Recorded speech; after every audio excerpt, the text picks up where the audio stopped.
would like to introduce our special guest, and I'm super excited to have Irvine with us today, Dr. Irvine Nugent. He's the founder of Irvine Nugent Associates. He's a behavioral analysis expert. He's got 15 years in senior leadership position. He is a Paul Ekman master trainer, one of the first in the US. He's certified in the facial action coding system, one of the few coders in the world. He's a keynote speaker, he's a professional trainer, and he's a certified EQ in action, certified practitioner, learning in action EQ certified practitioner. So yay. So Irvine, welcome. Thank you. Thank you for the invitation. Delighted to be here. Yeah. So, you know, I think I've told you this, I don't know, I have a really special connection to this work because, you know, my son was born with a learning difference, and he didn't have a way to know what other people were feeling, and that's when I first found Paul Ekman's work, and I know it works because we spent years and years and years with him saying, this is a face, this is, you know, this is the emotion on that face, this is what's going on inside that person. And now he's one of the most empathetic people we ever meet. So I'm super happy to be exploring this with you. What drew you to this work? Wow. You know, I really think the seeds of me getting involved in this work has to do with my background and growing up. I'm classically known as a child of the Troubles. So I grew up in Northern Ireland just as the Troubles, as we call them, began. And so I grew up in a very divided society, almost tribal, where sides had forgotten how to communicate. Communication had broken down. So there's this real passion within me to understand the human person, why communication breaks down, and how can we build bridges among groups. So like a lot of the work that I have done has really been around that, about understanding ourselves and understanding each other so that we can build a bridge of communication between each other.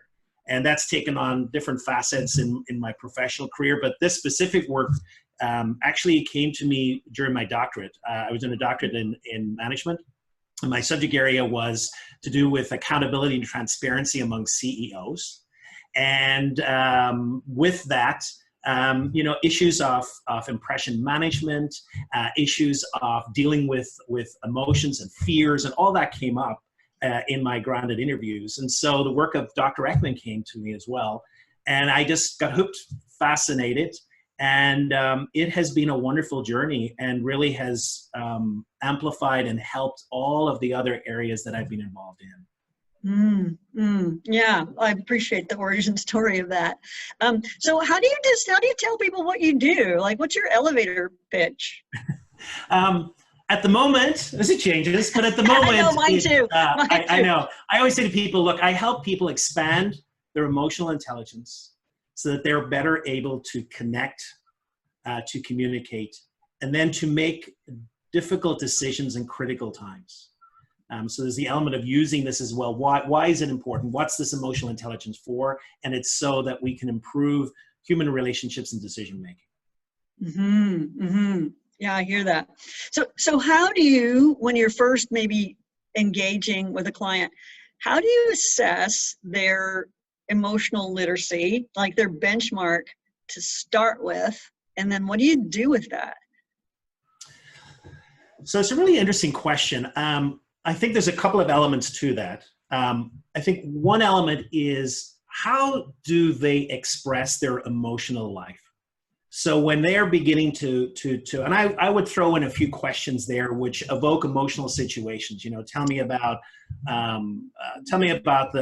your greatest joy in the last year. What are you passionate about? So not necessarily the negative, but the positive too. And then, you know, what's been your biggest frustration, etc. And beginning to assess the quality of how they describe those situations is really illuminative. So do they have a vocabulary around that? What I find is that some people who have what I call limited emotional literacy, it's the specter of emotion is very narrow, And they can define maybe one or two. I was angry, or I was sad, I was happy. And then when you try and amplify the language around that, there's an ability to do that. And so that gives me a clue into their ability just to express.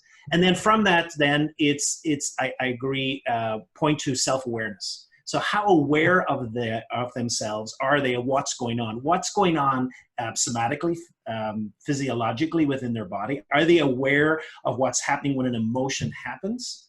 And when does that awareness happen? And then how much management do they have? So it's really going back to the four classic quadrants of emotional intelligence and making assessments of where they're at in each of those quadrants. Okay, and then what do you do with that? Well, from that benchmark, I think, especially with emotional literacy, I think I try and do a bit of work on helping them expand the emotional words. And the training that we do, the expanded training, we actually have this wonderful word game where we have maybe 75 different emotions, and we go through them and we try and put them in different families of emotions. So in other words, say for example, happiness. Are we able to define, the strength, the intensity of that happiness? Can we go from elation or to joy, or a lower intensity form of happiness? So can we expand the emotional literacy around is one aspect. And then the second one is to begin to have some self-reflection about what's happening inside. And that can be the most difficult.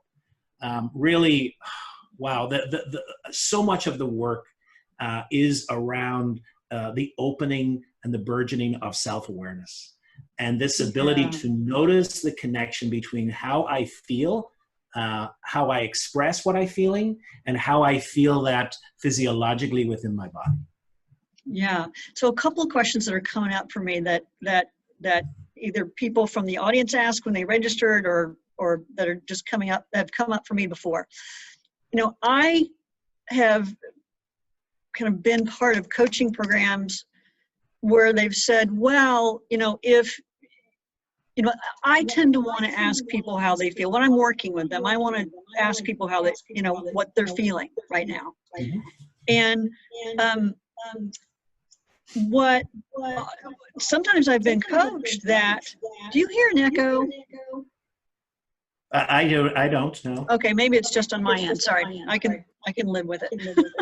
Okay, so sometimes when I have been asking people what they feel, I've kind of been coached to kind of say, well, if people can't describe what they feel with a high degree of literacy, just go somewhere else. Like, ask them like what their sense is or what they think. And that doesn't feel right to me. I mean, I feel like part of my job isn't just to go where they're comfortable and where they can name, but actually kind of help them expand. So I don't know, what are your thoughts on that? So I would agree with you. I think part of emotional awareness is the ability to help people expand. And this work is not easy work. It is difficult work. And I think if there's one critique I would have, it would be trying to sell emotional intelligence too simply. The work of becoming self-aware is difficult, and it takes a commitment. But I think as a coach, I have an obligation to a client to really help them dive into the richness of the emotional life that's happening. Now, sometimes at the beginning of a coaching engagement, I won't necessarily say, how are you feeling? What I like to do, or even start, say, with a centering exercise, because sometimes I think that can shift the baseline.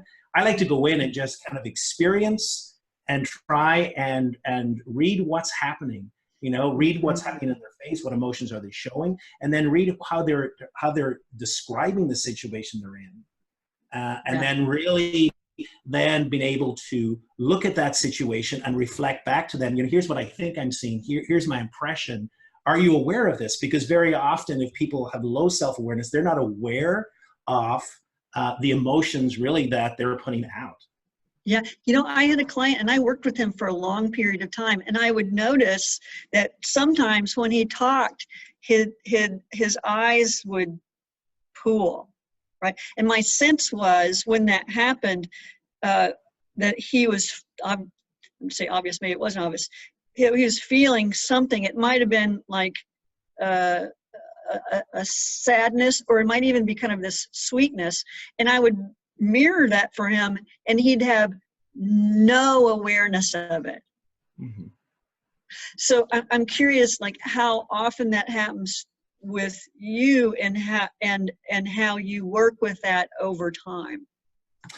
It happens a lot. I mean, I think if I look at all the leaders that I work with, not always, but I think just the environment that we find ourselves in. I mean, we're in an arena of rapid change. We're in an arena where we're constantly pressured. We're in an arena where the reality of business gets quicker and quicker and quicker. And of course, that mitigates against taking time to be more self-aware. And so part of it is just the environment that we find ourselves in. And so I think to be of service, to reflect back what we're seeing, experiencing, feeling is of immense importance, especially since we know about how contagious emotions are. I do work, I do a lot of speaking, but kind of the highlights that people get there is the importance of the leader for sowing seeds that they want to. If you say to someone, what mood do you want to create in the organization? And to be aware and conscious of how you're showing up and how that impacts the life of everyone around you. Mm-hmm. For sure. Yeah. So you mentioned something when you talked about kind of the kind of assessment you were doing is around kind of how people experience emotion. And we got a question from someone in our audience around kind of like the somatic experience of Mm-hmm. emotions, and how sometimes people can have a sensation that we might have a hunch is related to emotion, that they don't make the connection that it's an emotion. And I'm curious, like, if or how you work with that. Yeah, I mean, I think the somatic element is incredibly important. And I mean, I think from the scientific point of view, we would call that the physiological. So in other words, what we know, and we'll get into in a little bit, from the timeline of an emotion, that we experience the emotion in our body before we become consciously aware that we're in that emotion. So therefore, the more somatically aware, the more attuned we are to what's happening within our body, the greater our ability to insert choice in our reaction. Yeah, and so therefore it's absolutely essential. And working, and again, another issue, of course, is that so often we run into situations where so much of our life is lived from the neck upwards. And so, and to the extent that that's the case, it mitigates against having greater management of our emotions and our power to use those emotions to build relationships. Mm-hmm. So one more question, then we'll go to the audience and see what they're cooking up. So it's super common to go into workplace situations and have coaches or have coachees kind of discounting the value of emotions, right? Like they're saying, this is work. It's not about emotions, or emotions are about drama, or they connect emotion with drama, right? So what's the coaching or the conversation you have with clients around who discount emotions?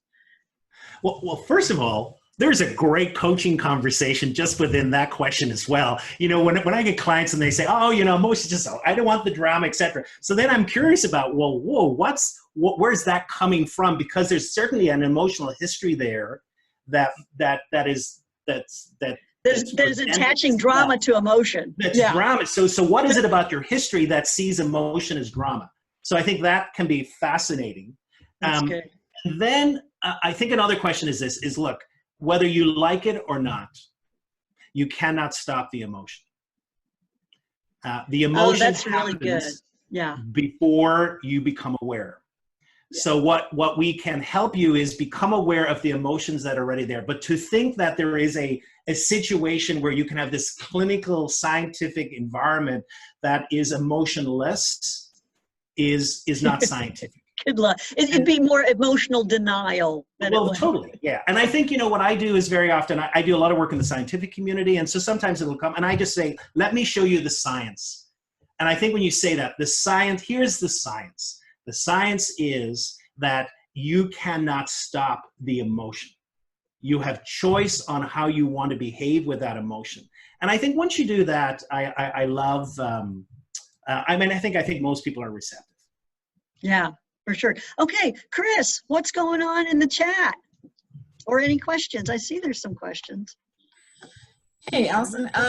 We had a comment from Simone that she'd love to hear more about the 6-second rule around emotions.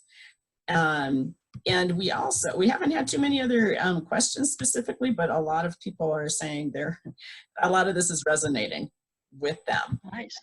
Thank you. Very so nice. About the 6-second rule, the question was what about the 6-second rule? Just that she'd like to hear more around that as it relates to emotions. Great. Yeah. You want to go ahead and take that one, Irvine? So by the 6-second rule, I teach about a 7-second vacation. I'm not sure if that means. I'm not sure what that is either. Yeah, if she wants to clarify, do you want me to share about the 7-second vacation that I talk about? Okay, sure. So one of the things that I talk about is how do we insert moments where people can be grounded quickly in situations where they know that they've been triggered. And we'll get into this a little bit, but the 7-second rule that I do is second number 1, place your 2 feet on the ground. By physically planting feet on the ground, it disconnects a little bit from the emotionality that we're feeling. So that physical touching, feel what that feet feels like, go there.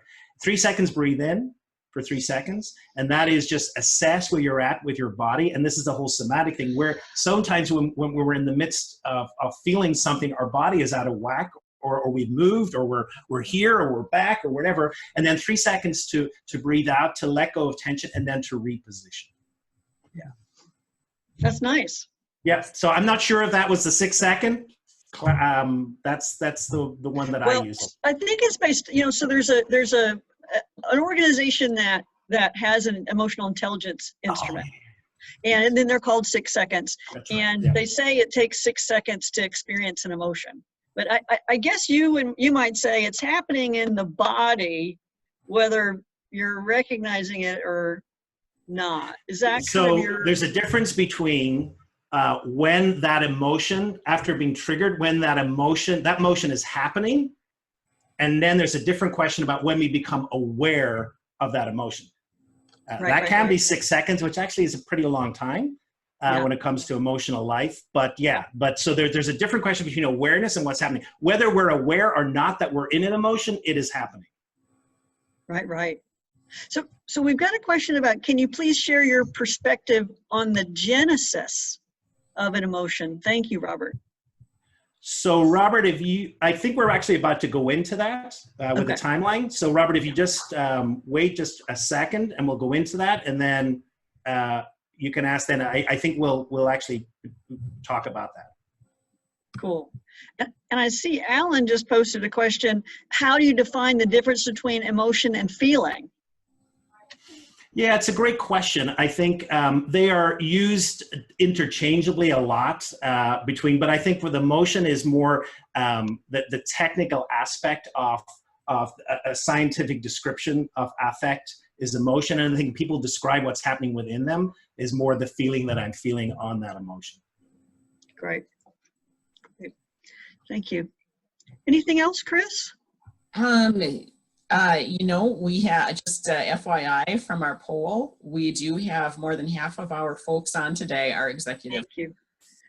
Great, thank you. I'm actually just seeing a question as well from Sarah about the 4 facets of EQ that I mentioned. So let me just say, so the 4 quadrant number 1 is self-awareness. Quadrant number 2 is self-management. Quadrant number 2 is other awareness or social awareness. Quadrant number 3, and then quadrant number 4 is relationship management. Yeah. So And those Sarah, you probably know those as that's the Goldman model, the it's classic. the Goldman model. It's the classic model of EQ. And I think it just adds as a perfect element of the 4 areas that, in fact, that we want to expand and develop our emotional life and our emotional management. Okay.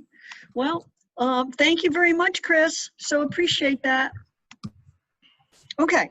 So moving on. So talk, if you can, about emotional triggers, what they are, and how you help your clients identify them. So could you put up the slide that? Yes, I will. Oops, sorry. Share. Where is it? Oh, there it is. There it is. So this actually, there's a lot in here, and I could spend hours in here, but just let me, I want to try and go into what actually happens from the moment of a triggering of emotion to how that emotion is expressed. And I think this can be really helpful and rich to really help us dissect an emotion and help our client as well understand what's happening with an emotion. And then also this whole key of awareness, which helps choice. So the first is this, what you'll see there, and I'm going to work from left to right. So the first thing you'll see there is an automatic appraisal. And that's the reality that as human beings, we are constantly appraising our environment. And it is happening whether we are aware of it or not. And most often it's happening below our consciousness. And of course, that awareness is for anything that threatens us, anything that's important to our welfare. Ekman would describe an emotion as something that helps us deal with matters that are important to our welfare without us even thinking. So we are constantly, because of, we're wondrously made as human beings, we are made to survive.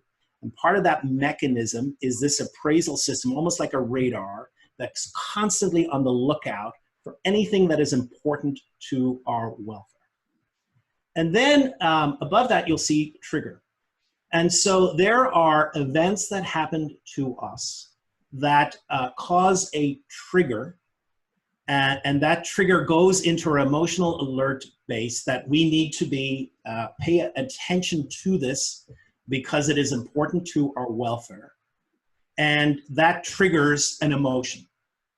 Now, the trigger there is interesting because where do the triggers come from? The triggers, first of all, I think we are predisposed to certain triggers because of this need to survive. And so therefore evolution has placed some triggers, but then also our learning and our experience. So as we go through life, we have experiences which we learn from, and they become implanted within us as triggers, emotional triggers, as we learn how to behave and react to situations in the future. And what you'll see is that there's a snake below and a rope above. So sometimes the trigger resembles something real, and sometimes it's a real thing. So sometimes we always don't get it right. So, when we react, we can think we saw a snake when we actually saw a rope, but we go into the same reaction as if we saw a snake. Yeah. And so it can resemble. And it happens in relationships too, right? Just to Absolutely. Put it in the day-to-day, it's happening all the time, every day. All the time. It's happening. We think we heard something and it resembles something, and we go into this kind of emotional reaction. Yeah. So then from that, an affect program is activated. Now, what is that? An affect program, it's using almost like a computer analogy, that there's a program that plays, and that program has certain information. It has information about the emotional signals. What shows up in the face? What emotional signals show up in the face? The physiology, what physiological reactions are going to begin to be generated as we react to this trigger and implement a program? What images, what memories, what expectations are going to come up? And then finally, the display rules, which we'll get into. And every emotion has a different affect program. It's not all the same. Every person's affect program is different for the different emotions. So how I react in fear is different how you react in fear, because all our learned experiences are different. And so then what happens is this program is activated, and then we begin to feel some of the impulses. This is where the beginning of the work begins. And so that is, what are we feeling in our heart? What are we feeling, say, with perspiration? Our blood pressure going up, motor movement, all these different impulses that are felt, and the beginning of awareness of those. And then we come to the learned display rules. So we know that not everyone expresses emotions the same ways. And what's very interesting, Ekman's research is that there are universal emotions. Part of the groundbreaking work that he had was that there were 7 universal emotions. However, what we also know is that there are culturally learned display rules which modify those expressions. And the way he learned that was a fascinating experiment, which they did, showing some Japanese and American people a movie. It was a pretty gory movie. And what they found is that when they were together, the American showed a negative emotion, maybe disgust or fear or whatever. And the Japanese student masked the emotion with fear, with a smile. And then when they removed the American and the Japanese by themselves, the full emotion was expressed. So we know that there's some cultural modifiers, display rules, which impact the showing of that emotion. And then finally we have the... I'm sorry. Now, would you say that that's the nugget of what Lisa Barrett works has uncovered, which kind of she presents as an opposition to Ekman work? No, those universal things aren't true. Is that where her it's really interesting because I think, Lisa Barrett, I think she critiques very heavily the work of Ekman, but I don't think she also brings up, it's almost like you create a white horse and then you take it down. And I think, Ekman has always talked about cultural sensibility when it comes to emotions. This research has been around a long time. And so therefore, I would say that that's one of the things that's really not mentioned is the sensitivity to display rules. Yeah, absolutely. Yeah. Sorry to interrupt you. No, please. And then we come to the actions. So what behaviors are generated? And there's a period there which is called the refractory period. And the refractory period is whenever we have our impulses and then we go to our behaviors, we enter this period of time where the only data that we're able to bring in is data that supports that emotion. And that, of course, evolutionary was important because it helped us react in moments where we had to survive. However, the longer the refractory period, now it can get us into trouble. Because after we become aware, when we become aware of the emotion that we're having, that the longer the time of the refractory period, the less helpful it becomes. So can I ask you a question about that? So sure. Is this part, what comes up for me is if I'm wondering if that's why we humans may be so married to being right. like what's happening maybe in that refractory period is like what I think I heard you say is just what we're experiencing is what confirms that emotion and kind of excludes what doesn't confirm it. And I'm wondering if that's part of the evolutionary process of why we're so hooked on being right and making ourselves right, is there's actually maybe a biological. Yes, I agree. Totally. It is. This is part of our evolutionary programming to help us survive. And when we get in the midst of emotion, it is so difficult to move out of that at times. We also know that, for example, we can be very emotionally attuned. We can be very attuned to our impulses. And we can be very good about choosing our behavior. But the moment we become exhausted and tired and our energy is low, all of a sudden, some of that goes out the window and we can find ourselves back in an emotional episode with little awareness about that. I remember two years ago, I got a gift, which was to go to South Carolina for my birthday. And it was an opportunity to ride around the BMW track with some fast cars, which to me was just like the best gift I ever received. It was amazing. And I remember I got to the airport and I'm in the airport and I hear my name and I go up to the desk and I'm thinking, oh my God, not only am I going to get a chance to go around the track. I'm also going to be upgraded to first class. How cool is this?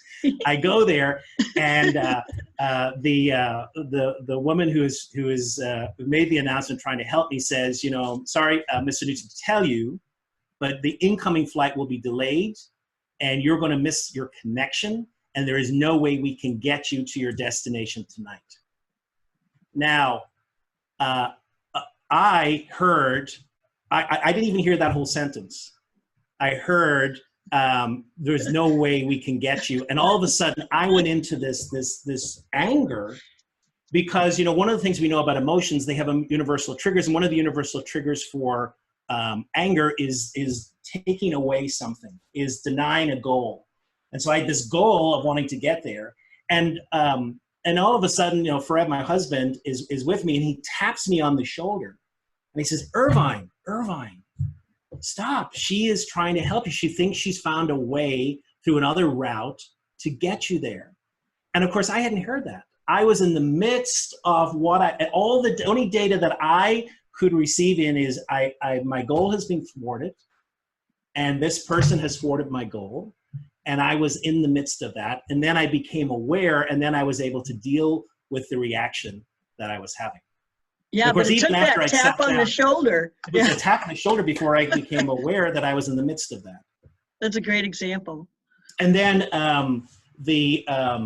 what was fascinating as well was I sat down, and of course the thing about triggering an emotion is, of course, all those physiological reactions are still happening. That blood, is still flowing. The heart is beating. I'm sweating. I'm tense. So that life lingers longer than afterwards, which is incredibly important as well.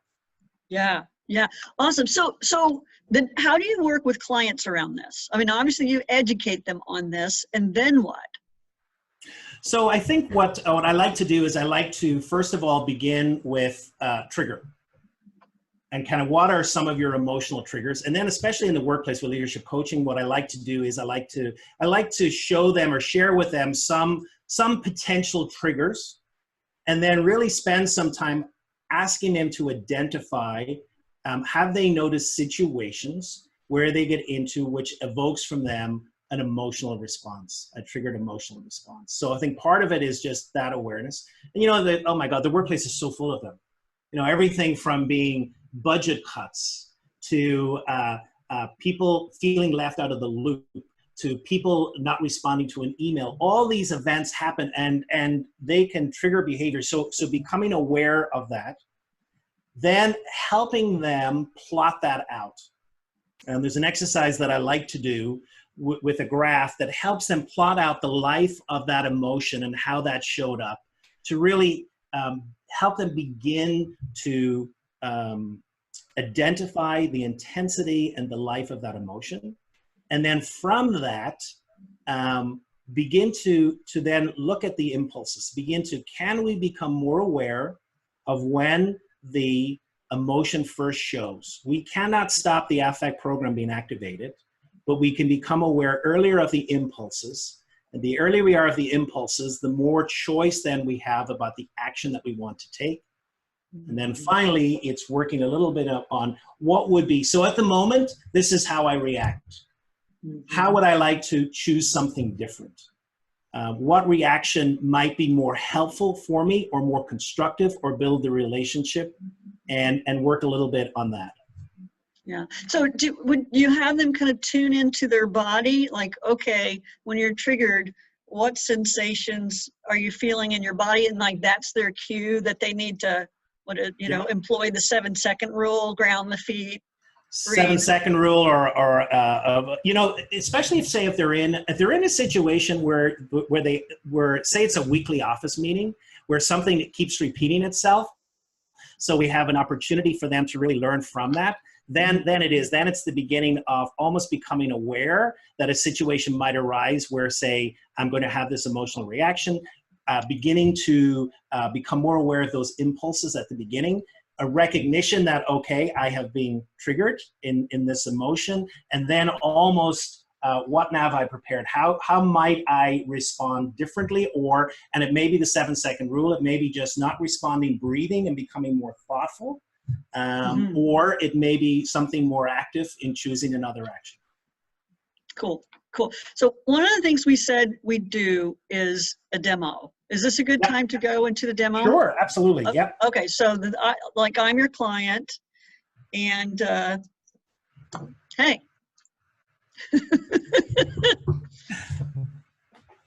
So I think I'd ask you to share with us an emotional episode, and then we'll just kind of go through it, and I'd help you kind of break down that into the segments of the graph that we just went through. Great.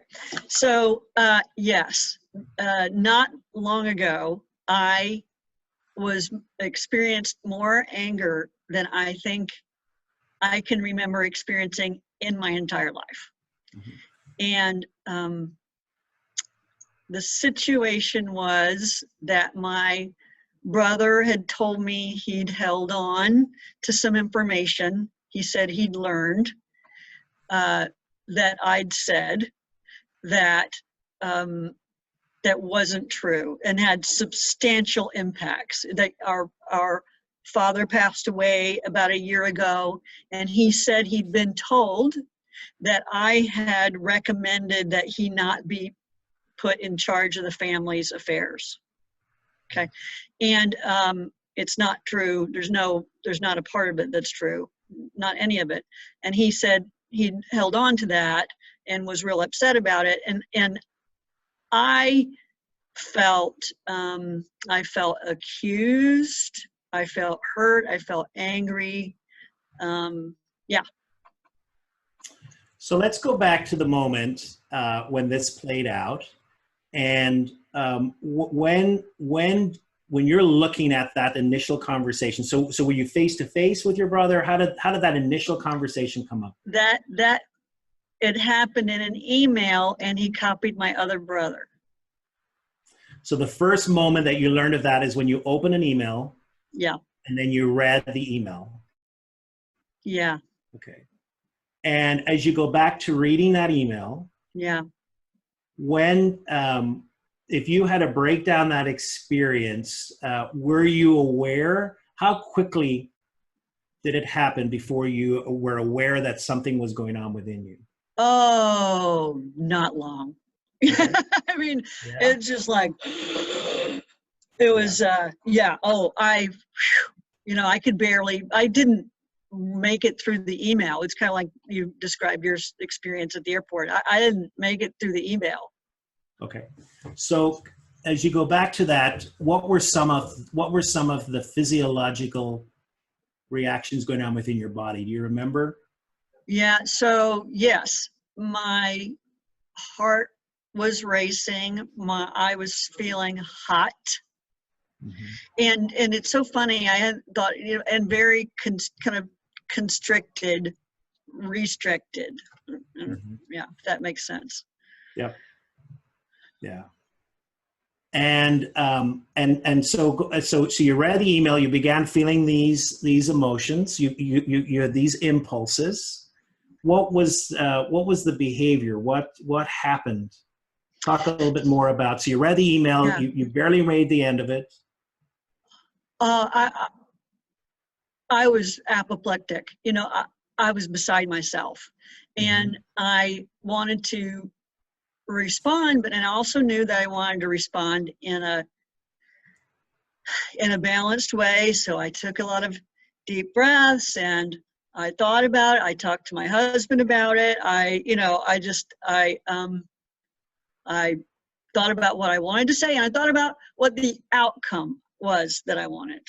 Okay. And then I sat back to respond to the email, and I did, and typically I just like pick up the phone and call him, since he'd looped my brother in. I don't know. Anyway, I decided, and it was because it was about the family's estate, which was important. Anyway, so I wrote the email back, and I essentially said, I'm sorry that you lived with that for 2 years. That must have been hard. And it's 100% not true. You're absolutely the best person to be doing this. I've been supportive of you all along. I hope you felt that. And I'm hurt, and I feel angry and sad that you didn't talk to me about it. And you know, I've learned, I read a book called The Four Things, and you know, so the four things are: I love you, I'm sorry, please forgive me, I forgive you. And that's kind of how I ended the email. So what I would do as well is even go back. So the actual emotion itself and how we're able to identify the actual emotion is actually even before you had left and talked to your husband and came back and then constructed kind of the email to respond. It's very interesting this is an email, because if it was in person, it would be fascinating to see kind of what that initial response would have been. So you had this distance to enable you to do that. But actually, when it comes just to that initial emotion of anger, you were on this plateau. And then if you had to describe the moment that you became aware of how angry that had made you, to the best of your ability, what would that be? You know, I think in this case, and maybe in all cases, I don't know, you're the expert, like the anger built. Mm-hmm. There's kind of it started with a combination of shock and anger. Yeah. And then all that mix of combination of hurt and sadness, and then the anger built over time. And then I had to like tamp it down. Like I literally am like, well, this is not going to be good. Like I tamp down. And so, lots of deep breaths, lots of walks around the neighborhood, talking to my husband. What do I really want? Yeah. So, I mean, first of all, what you're displaying is a wonderful sense of awareness that's enabled you to know how intense that was, and then realizing how powerful that was, and then to initiate kind of different actions that help you damp that down. You do actually bring up an amazing point, and with something this intense as well. Very often we say something happened, it just made me angry the whole day. And really that's not what's happening. What's happening is just exactly what you described. So I get this email, and then all of a sudden I have this emotional peak of anger.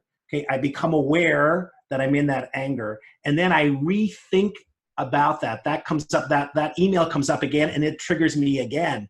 And so really what's happening is people think I was angry the whole day, and really what was happening is that I'm re-triggering myself with that email. And so the more you thought about it, the more it kind of triggers you as well. Maybe not to the same intensity, but this kind of re-triggering. This is very common in intense emotional experiences, that we kind of revisit the trigger, and then we're re-triggered again, and we begin to feel that emotion, which is kind of what you were happening. And luckily you had enough wherewithal to sit back, to detach before you composed an email response. Yeah. So what's the lesson from that as regards? Boy, I feel it right now. I still feel it. Like right now I feel it. Like it's coming back. Like I feel like my heart racing. Yeah. So I love what you're bringing up as well. So the power of the emotion is this. There are two ways in which we can bring up emotion. We can bring up emotion through our memory, which is exactly there. So I was about to go there. So it's just in reliving that memory. So what are you feeling as you bring that up? It's so funny. Like, so first my heart is racing. I'm feeling constricted. And this is odd too. I feel like my eyes are different. I can't, like, I almost feel like my eyes are dilated in some way. I don't know. I mean, I can feel the physiological response in my body. Yeah. So the power of the physiology of memory, memory evoking the physiology. So very important for us to know in the midst of a coaching session where we're dealing with a hugely important and highly triggered event, that we have to honor the situation that the client's in, and to be able to realize that they are reliving that emotion once again. And then that becomes, and just to allow space and time for that, especially if the emotion is sadness, because the sadness is a much longer emotion and lingers. And we just have to be very sensitive to how we end the episode and then move on. And then the second way that emotions come up, of course, is by our facial. So there's a few, micro expressions of anger as well. So you were so in other words, the experience was coming up and you were expressing even in your face some of the anger. No doubt. I didn't notice it, but I trust you. Okay, so let's go to our audience and see what kind of questions or thoughts or anything come up. Chris, what's going on? Boy, this has triggered a lot of comments from our viewers, and we're very grateful. Yeah, people are just saying basically spot on, and they're really enjoying this. So thank you both. Let's see here. So there's a few questions, several, a handful.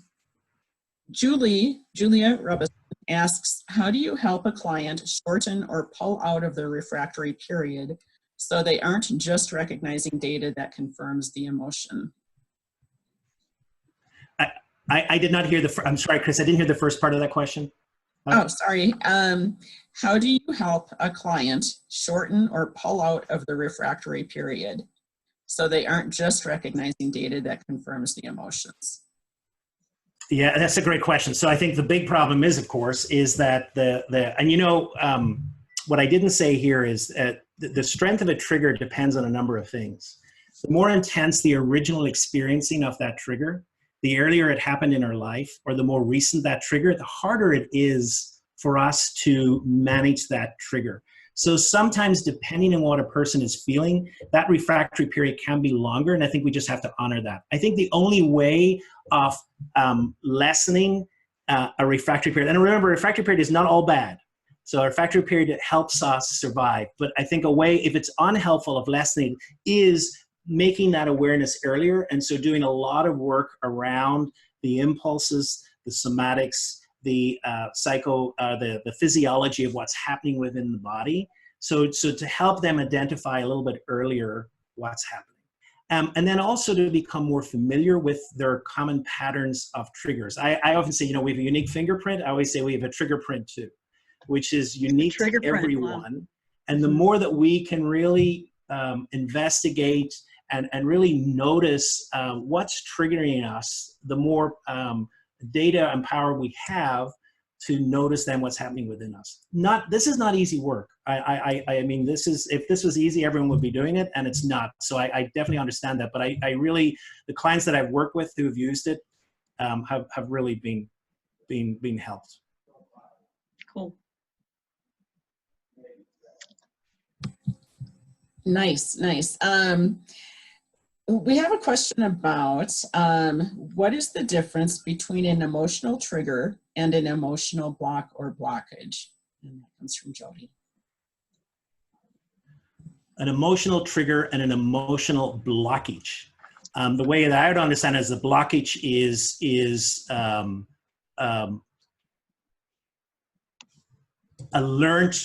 blockage is a learned response that prevents that there's so much anxiety, fear around that they've learned to suppress it and not display it and not let the behavior be displayed, or even they may even have done that because of trauma or whatever, that they're even not consciously aware that that's happening. Yeah. So they've even pushed it out. It's like a suppression. Suppression, yeah. And so like a trigger could well be happening in that. It's just that it's not expressed. Yeah, that's good.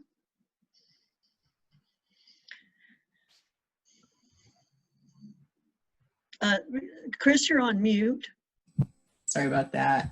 Is there time for more question, Allison? You know what? How about we just do one more and then we'll come to a close? That sounds great. Okay, Linda Sabo, and this might be more of a summary than anything, but she asks, how do you help the person react better to the triggers? Is there a means to replace their automatic response with a more reasonable one? Yes. So in other words, the one thing we can't do is we cannot stop the trigger. We can diminish and we can manage the trigger. That's why, say, for example, a person who is a driving instructor with pedals on their side, they've learned instinctively not to press the pedal when they want to. So we can manage our triggers. So I think a part of that is the work is up front. It's about beginning to notice the trigger. It's learning your trigger print.